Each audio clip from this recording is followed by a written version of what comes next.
Ladies and gentlemen, boys and girls, welcome back. We are back in the lab. Yes, I am taking this video on short notice. Okay? I did upload on Thursday, but we're back. We have to break down this absolutely fantastic card that we have in front of us. The fact that this is a fight night, this card could be a pay-per-view, but I have ESPN Plus, so I get this shit for free, and I will not be complaining. Thank you, Uncle Dana. Anyway, let's get right into it. This is an absolutely fantastic card here. Joel Alvarez and Elvis Brenner. I want to start off by saying Elvis Brenner does have serious power, but as the fight goes on, he tends to get a little sloppy.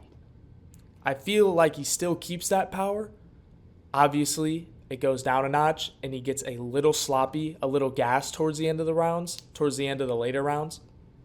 So with that being said, I'm picking Joel Alvarez. I feel like Joel Alvarez is quicker. I feel like he's going to start quicker. And I feel like the blueprint to beat Elvis Brenner is there. He lost his last fight. Kind of withered away at the end. I think Joel Alvarez is going to find that.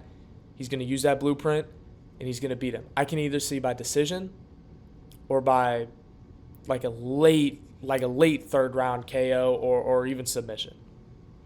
Okay, let's get on with it. We're zooming, okay? We're zooming. Next up, Tony Ferguson and Michael Chiesa. I would just like to start off by saying, how is Tony Ferguson still in the UFC? They should have forced this man to retire, because this is insane.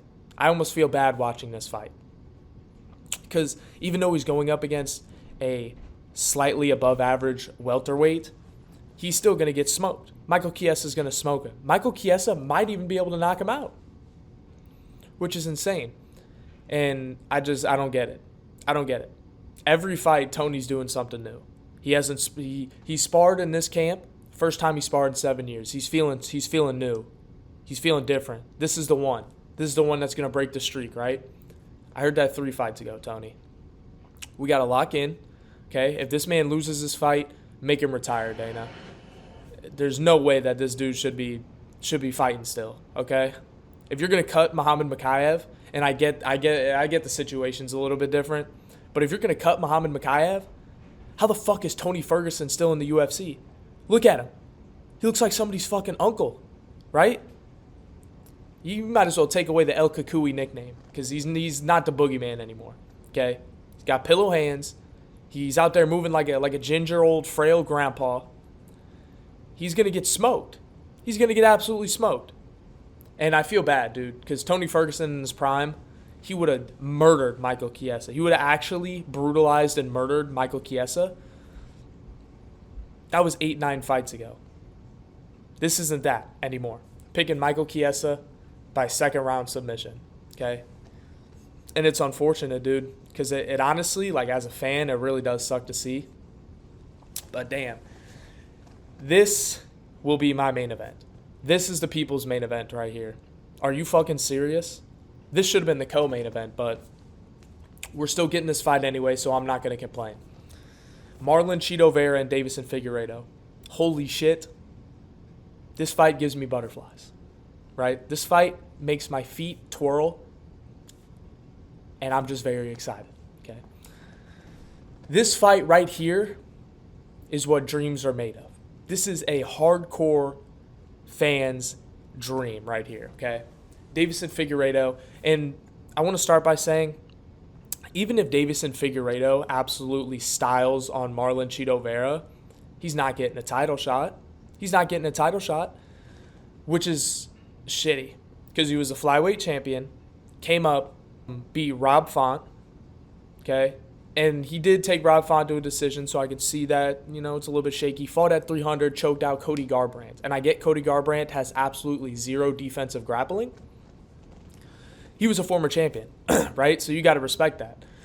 Davison Figueiredo moving up the rankings. I think he's number 6, or I think he's number 8. Cheeto's number 6. But damn, this is going to be a damn good fight.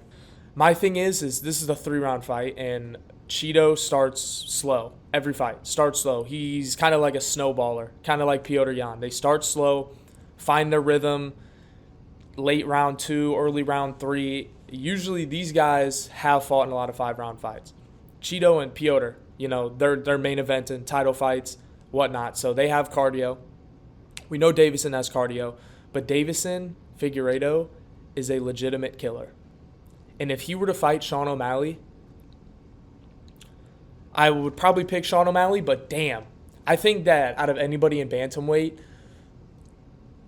Davison Figueiredo, aside from Corey Sandhagen, just because he can sort of match Sean O'Malley on the feet, I think aside from Corey Sandhagen, Davison Figueiredo gives Sean O'Malley the most problems. His grappling is insane. His jiu-jitsu is insane. His wrestling's insane. His boxing's insane. He's quick. He's fast. He's got a fucking 8-pack. Okay? No homo. Right? But, dude, coming up from flyweight, so he's going to be quicker than these bantamweights. Okay? Shout out Lucas Tracy. He has the lower weight class skill. Now, Cheeto Vera is coming off a loss, but I'm interested to see how much that is going to affect his mental health.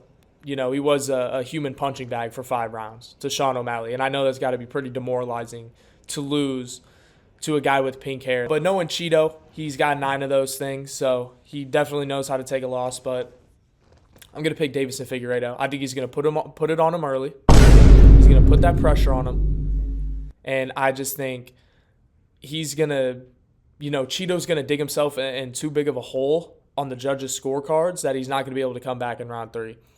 I think I can see the first 2 rounds going to Figueiredo. I think the 3rd round's going to be close, and Cheeto might edge it out. I just don't see how. I don't think he's going to take down Davison Figueiredo. So I don't understand. I mean, we're going to have to find out. This fight is this is my main event, guys. This is my main event because this fight is going to be great. I think Davison Figueiredo is going to win. But Cheeto is good. His striking is extremely unique. Knees, front kicks, teep kicks. Good boxing. He's extremely technical, but the only issue I have with him is he starts extremely slow. And I think Davison Figueiredo is going to take advantage of that. So I'm picking Davison Figueiredo to win, guys, if I didn't make that clear. But here we are. Shera Magomedov and Michael Olajaychik. I'm picking Shera Magomedov to win by KO TKO. Now, I will say, my dream fight for Shera is Kevin Holland. And Michael just fought Kevin Holland, knocked him down, almost got his arm broke, okay? What I noticed about Michael in his last fight is he has extremely long looping hooks. And Shera's cardio isn't necessarily the best. It's not the best. I can see Shera controlling the distance for the first 2 rounds, first round or 2, you know, kind of being able to do what he wants. But I would genuinely not be surprised if Michael finds a way to knock him down. Mikal. My bad, I'm sorry. Your name's not Michael, it's Mikal. I would not be surprised if Mikal finds a way to knock Shera down. Like, it would not surprise me. Just because to have a UFC debut like Shera did, it was extremely entertaining, but he has a gigantic hole in his game. Pardon me. He has a gigantic hole in his game. And that's obviously his takedown defense. Mikhail's grappling against Kevin Holland did not look that good. And I will say, since Kevin Holland fought Khamzat, his grappling has leveled up significantly.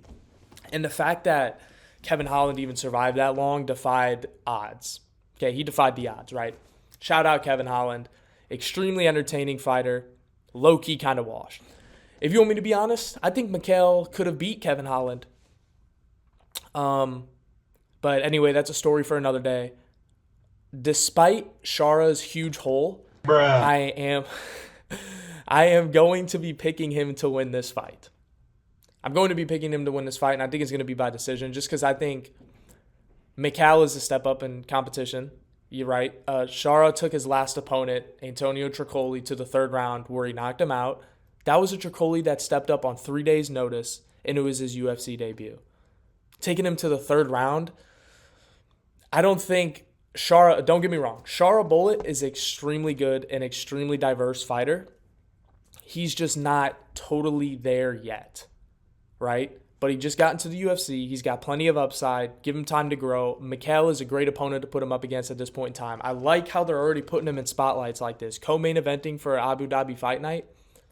This is great. This is great for him. So, and me being a fan of striking, I hope Shara wins just because I think it's going to be great for the sport, right? Middleweight. And in the future, if it is at all possible, I would love to see Shara and Israel Adesanya throw down. Obviously, at this current point in time, Israel would probably turn him into stone. But you give Shara 2-3 years, if Izzy's still around, I don't see why that fight couldn't be made. But anyway, Shara Magomedov, I'm picking him to win by decision. Next up, the main event. I would just like to talk about this. The elephant in the room. How is Corey Sandhagen a plus 245 underdog? Right? And another thing I'll talk about is how is Umar Nurmagomedov ranked when he has beat 0 ranked opponents? Now, don't get me wrong. This guy is good. He's got a cheeky little smile over there, okay? Looks like a good little dude, right? I think that Corey Sandhagen is going to absolutely outclass Umar Nurmagomedov. Now, don't get me wrong. That does not mean that Umar Nurmagomedov is not a good fighter. Umar is a fantastic fighter. Do not get me wrong. Umar is a fantastic fighter. What I'm trying to say is I just think he's too fresh in the UFC to be fighting an opponent like Corey Sandhagen. My apologies. You guys know the drill. I'm missing a chromosome. Anyway, think this reminds me of Ikram stepping in to fight Robert Whittaker. Now, that was short notice, but the step up in competition that Ikram had, it showed. Got knocked out in the first round, okay?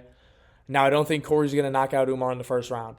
I think, and it's crazy too because I can see Umar winning, unfortunately. Well, I won't even say unfortunately because he knocks people out too. He chokes them and knocks them out. So shout out Umar. He's one of the rare Dagestanis that can actually throw hands, right? Islam can throw hands. Umar can throw hands. So we're about to find out. I think I read somewhere that Khabib was going to be in Umar's corner this Saturday. I'm not too sure about that. I'm not sure how legitimate the source that I read that from was. But even if that's the case, Khabib's not in there fighting. But Umar is a great fighter, obviously undefeated, but he just hasn't faced levels of competition like Corey Sandhagen. Corey Sandhagen is a great fighter. Fantastic fighter. Probably one of the most complete bantamweights on the roster right now. I mean, but oh my gosh, dude. Now, the more I think about it, bantamweight is just an absolutely stacked division. Davison, Piotr, Marab, Corey, potentially Umar. I mean, Sean O'Malley has a tough schedule in front of him, and I don't blame him for wanting to move up and fight Ilya. I really don't. Even though I think Ilya would absolutely starch that rainbowed hair pony. Bantamweight is the murderer's row right now in the UFC. Let's be real. Bantamweight is the murderer's row right now in the UFC. With that being said, I think Corey Sandhagen is going to outpoint Umar Nurmagomedov. I think once Corey starts to get going on the feet, I think Umar's going to shoot for takedowns. Corey being the technical genius and striking maestro he is, I wouldn't be surprised if we see a flying knee. To be honest, if there's any way this fight's going to end early, it's going to be by a flying knee knockout. Let's be real, okay? I'm not talking, Frankie Edgar style. I mean, he's going to throw up a flying knee, probably rock Umar and TKO him. That's the only way I can see the fight getting finished early. Other than that, I think this is going to go to a decision. But Corey Sandhagen's wrestling has improved immensely. Now, is it on the level of Umar? I don't know. See, this is the thing about fights like this. When you got young, bottom of the rankings guys coming up and fighting these guys that have been at the top for a while, there's a lot of questions. So I got a lot of questions going into Saturday. Hopefully I get a lot of answers. But I think Corey's going to win this. He shouldn't have even took this fight in the first place. He should have waited his spot in line for the belt. But shout out to Corey. BMF, okay? But yeah, I think he's going to win this. Umar's grappling is good, his striking's good, but obviously Corey's is great. Otherwise he wouldn't be here. Anyway, that's it. This card is fantastic, guys. If you have ESPN Plus, tune into this because this is absolutely fantastic. Look at this. You got the Blob, Garam Kutsaletsi fighting for the first time in 2-3 years, fighting this guy at his debut. Look at that motherfucker. Tatted the fuck up. Look at that guy. Yep, you got them, Jai Herbert, Ilya Taporia victim, and then, yeah. This is a great card. I'm probably going to be watching from start to finish. Occasional 15-minute naps, but that's about it. Thank you guys for tuning in. Okay. Hopefully, you guys should be expecting a recap of this event on Tuesday. Hopefully, a lot of these questions get answered.